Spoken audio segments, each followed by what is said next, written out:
So let's talk trenches here. I facetiously, but not so facetiously, asked last week if one of you, or suggested one of you, ask me which line would be better, offensive line or defensive line going into next year. 3 of you submitted such a question. So props to all of you for having a great thought. I mean, just really insightful, good conversation upcoming. Let's get into it.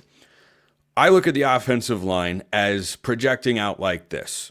Tackles, Isaiah World, Alex Harkey, couple of transfers. Emmanuel Prenon, also transfer. Bedford, transferred last year but was hurt. Poncho starts at center with Davey Uli, Kavika Rogers, and Janoris Wilson as your next guys up. And there has not been a year since I have been covering the Ducks on this show in which only 5 offensive linemen have played an important role. That number is 7 minimum, probably 8. So that's why I go that deep, and I went 3 deep with rotation guys on the other side as well. Defensive line, starting unit most likely Tatum Tuioti, Bear Alexander, Amari Washington, Matayo Uiagalelei, with heavy snaps from Aiden Breland, Blake Purchase, and Elijah Rushing maybe, Ashton Porter, Terrence Green, mix of guys, not really sure. So I went back and forth on this because on paper, I actually went to the offensive line pretty quickly because it's a much more experienced unit. Harkey's been in college football for a couple of years. This is Isaiah World's final season of eligibility. I believe it is Harkey's as well. Bedford's going into his 7th year of college football. Poncho's going into his 3rd and his 2nd starting at center for the Ducks. And Emmanuel Prenon was a class of 2022 recruit who has started at Wyoming and at USC. And the guys behind him, Davey Uli, Kavika Rogers, Janoris Wilson, all had meaningful snaps on the offensive line this past season.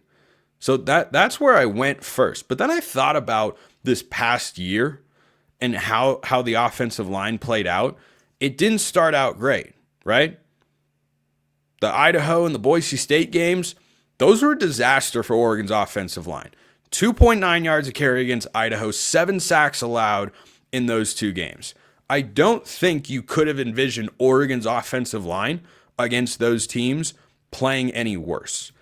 And then they settled in and finished as a finalist for the Joe Moore Award given to the best offensive line in college football. Now, that's not the impression that they left with how poor the run blocking was against Ohio State. I didn't think the pass blocking was actually as bad as 8 sacks indicated. I thought at least 5 of those really were coverage sacks. But certainly they didn't play particularly well in that spot. But I'm going with the defensive line here. I like Oregon's offensive line. I just think there's going to be an adjustment again because that's what we saw this season. And I think their offensive line, with all the experience and talent and depth you have up there, there aren't really that many questions.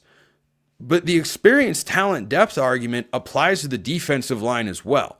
So I thought about it from a depth standpoint and an overall talent. And I also thought about it with regards to how many NFL draft picks you've got in each particular group. Isaiah World, I think, is the most likely early to mid-round NFL draft selection along the offensive line. Maybe Poncho has a big year and ups his draft stock at the center position a la Jackson Powers Johnson. But defensively, I think I know that you have a first-round pick in Matayo Uiagalelei. You could have a couple more loading in Aiden Breland or Elijah Rushing, depending on how big their roles are and how closely they're able to live up to the potential they had with their recruiting billing coming out of high school as 5-star guys. You've got Blake Purchase back after redshirting this past year, and he played a key role as a true freshman. Matayo and Tatum Tuioti both got better from their freshman and their sophomore years. I don't see why that wouldn't be the case again from sophomore to their junior years.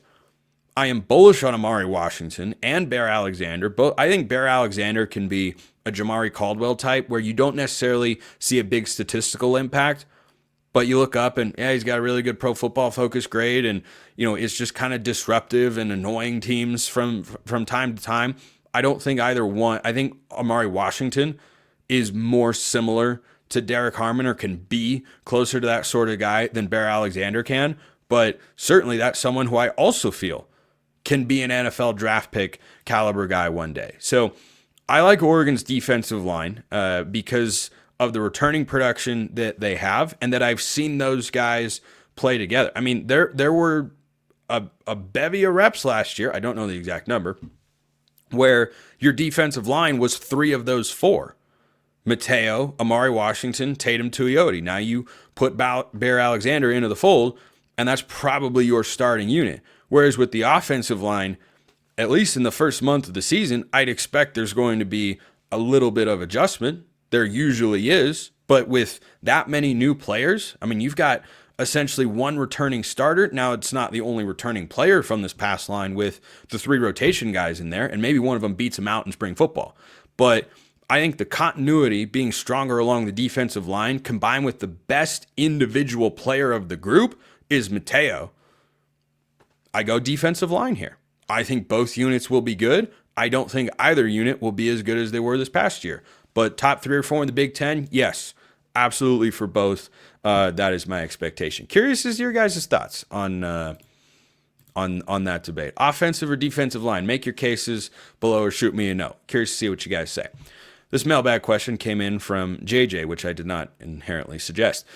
With Dante Moore not being an elite athlete, do you see Luke Moga carving out a Brian Bennett type role? We hear how athletic he is. Would be nice to get the ball in his hands. So this shouldn't just be, well, we hear how athletic Luke Moga is. You just need to watch one play from the spring game. Luke Moga is the most athletic player to play quarterback for Oregon or to be a quarterback at Oregon since Marcus Mariota. That is not an exaggeration. Dillon Gabriel or Bo Nix or Herbert, none of them run like Luke Moga does. Now, he is incredibly raw as a passer, but if he ever figures that out, crazy athlete. I have compared him before and think he is, and this is someone that Oregon actually went after coming out of high school as well. I think his ceiling is Avery Johnson at Kansas State. Be a capable passer and be one of the best runners on the field at any position.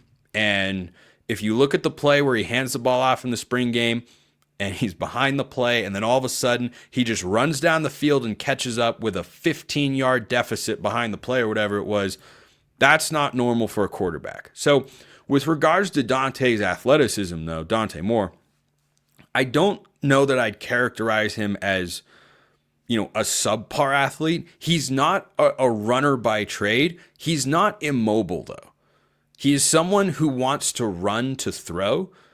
But if in a big spot you wanted to run him, like Big Ten championship game, for instance, when it's 3rd and 1, first down ices the game, they go quarterback run with Dillon Gabriel.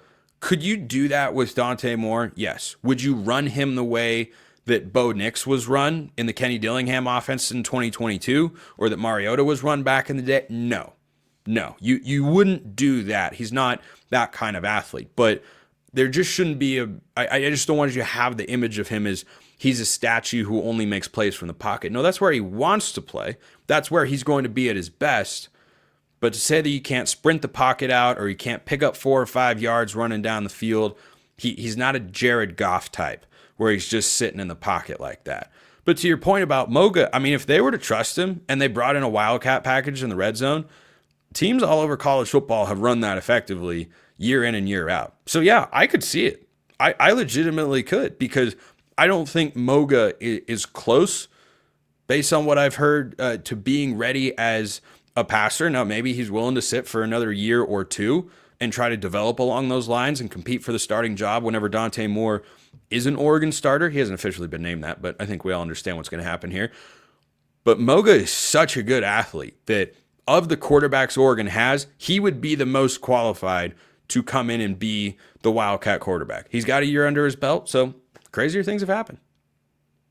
And when you get down in that red zone area, you get an advantage. Quarterback run is super popular in the red zone in the NFL as well. The Bills do it a lot with Josh Allen, and Texas did it this past year with Arch Manning quite a bit. Quinn Ewers, not a super mobile guy. Dante Moore is more mobile than that, but why do they bring in a guy that runs better? Because it gives you a numbers advantage, and that could be a good thing to have. So yeah, he could have that. He could have that sort of role. I could see it.